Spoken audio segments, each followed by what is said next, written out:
Welcome to Maritime Pakistan, your gateway to the fascinating world of oceans and the opportunities they present to every one of us. Today's video explores naval warfare through the book Fleet Tactics and Coastal Combat. We're going to start with an introduction to this classic and really dig into what makes it so influential. Okay, let's get right into it. This is the book we're talking about, Fleet Tactics and Coastal Combat by Captain Wayne P Hughes Jr. Now, this isn't just any book. It's considered a truly foundational text, and for a really good reason. It has pretty much shaped how modern navies think about combat out on the water. Admiral Thomas Hayward once called this the most comprehensive and comprehensible of any book on tactics yet written. And it kicks off with this incredibly simple but powerful idea: fire effectively first. That phrase, fire effectively first, wow, it just cuts right to the very heart of naval combat, doesn't it? But what about the rest of the book? What makes it such an essential read? Let's break down why it's considered a modern classic. So what is this book, and why has it become a must-read for both naval professionals and history buffs? Well, it first came out in 1986 and got a big update in 2000. And what Captain Hughes does is frankly what many have called a masterful job of weaving together technology, tactics, and all of it in a deep historical context. And this blend of history and tech is exactly what makes the book so powerful. But it all really boils down to one central theme: tactics. So why do they matter so much? Well, according to Hughes, they're nothing less than the very soul of the naval profession. Now, you might be asking, why does intense focus on tactics? And that's a fair question. But as Admiral Thomas Hayward puts it so well in his foreword, what else is the naval profession really about? Tactics are the skill that brings everything else together when it counts the most.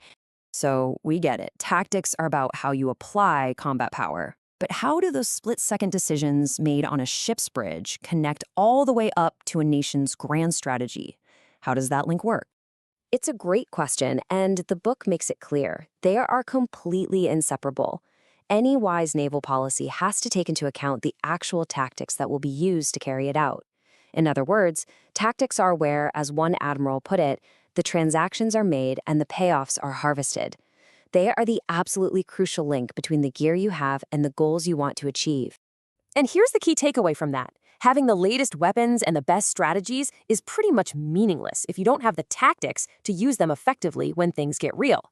And this is a lesson the book teaches by taking us on an incredible journey through time. So to really get a handle on modern tactics, Hughes takes us on a tour of history. The book itself is laid out chronologically, kind of like a map, showing us how combat evolved from the Age of Sail all the way to the Missile Age. And what's really fascinating here is that even as the technology changes dramatically, from cannons to carriers to guided missiles, Hughes argues that some fundamental truths of combat just don't change. He calls them the cornerstones of combat.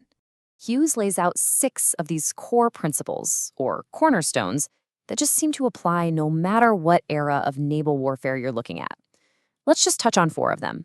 Men matter most. Doctrine is the glue of tactics, a classic old warning that a ship's a fool to fight a fort, and, of course, the one we started with, attack effectively first. Admiral Hayward said these cornerstones should become instinctive, and they really do provide this timeless way of thinking about combat at sea. Let's just zoom in on that last one, which the author calls the fundamental maxim of naval tactics. It's all about gaining that decisive advantage by landing the first solid punch.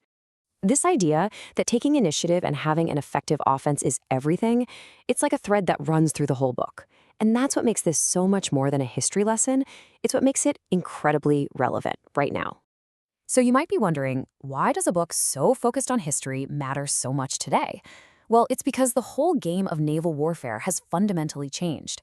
During the Cold War, the big worry was about massive battles out in the open ocean, what's called blue water. But today, the focus has shifted to projecting power in those crowded, complex waters right near the coast, what we now call littoral warfare. And in a way, this big shift is really just a return to how things have been for most of history. This vision statement from back in 1994 really highlights how navies refocused on projecting power from the sea in the critical littoral regions.